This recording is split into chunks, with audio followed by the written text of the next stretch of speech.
Hello दोस्तों। आज के नए वीडियो में हम एक नई कहानी लेकर आए हैं जो हमें कुछ नए सीखने की और सोचने की दिशा में ले जाएगी। एक बार की बात है, एक गरीब किसान की एक बेटी थी जिसका नाम गीता था। गीता बहुत ही दयालु और मददगार लड़की थी। वह हमेशा दूसरों की मदद करने के लिए तैयार रहती थी। एक दिन गीता नदी में कपड़े धो रही थी। तभी उसे नदी के किनारे एक सोने का कंगन मिला। गीता ने कंगन को उठाकर देखा तो उसे बहुत ही सुंदर लगा। उसने कंगन को अपने हाथ में पहन लिया। जैसे ही गीता ने कंगन पहना, उसे एक अजीब सा एहसास हुआ। उसे लगा कि जैसे उसके अंदर एक शक्ति का संचार हो गया है। वह अब बहुत ही शक्तिशाली महसूस कर रही थी।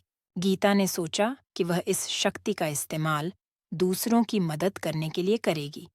उसने अपने गांव के लोगों की मदद करना शुरू कर दिया। वह बीमार लोगों को दवाई दिलाती थी, भूखे लोगों को खाना खिलाती थी और गरीबों की मदद करती थी। गीता की मदद से गांव के लोगों की जिंदगी में बहुत सुधार आया। सभी लोग गीता की बहुत प्रशंसा करते थे। एक दिन एक दुष्ट राजा ने गीता को कैद कर लिया। राजा गीता की शक्ति से बहुत डरता था। वह चाहता था कि गीता उसकी बात मानकर उसके लिए काम करे। राजा ने गीता को बहुत जोर जबरदस्ती करके उसके कंगन उतारने की कोशिश की, लेकिन गीता के कंगन उसके हाथ से नहीं निकले। गीता ने राजा से कहा, मैं तुम्हारे लिए काम नहीं करूंगी।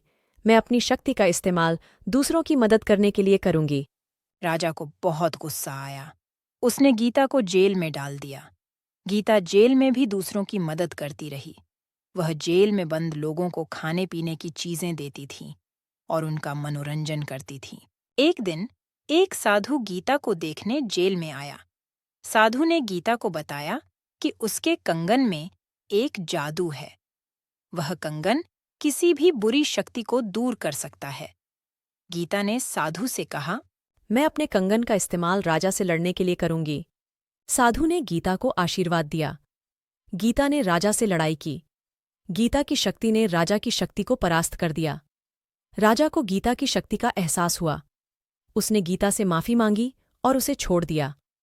गीता ने राजा से कहा, मैं चाहती हूं कि तुम अपने लोगों के साथ अच्छा व्यवहार करो। राजा ने गीता की बात मान ली। उसने अपने लोगों के साथ अच्छा व्यवहार करना शुरू कर दिया। गीता ने अपनी शक्ति का इस्तेमाल दूसरों की मदद करने के लिए किया। वह एक महान योद्धा और एक महान दानवीर बन गई। अगर आपने अब तक सब्सक्राइब नहीं किया है तो कर लें और हमारे साथ जुड़कर नई नई कहानी का आनंद लें। धन्यवाद और मिलते हैं अगले वीडियो में।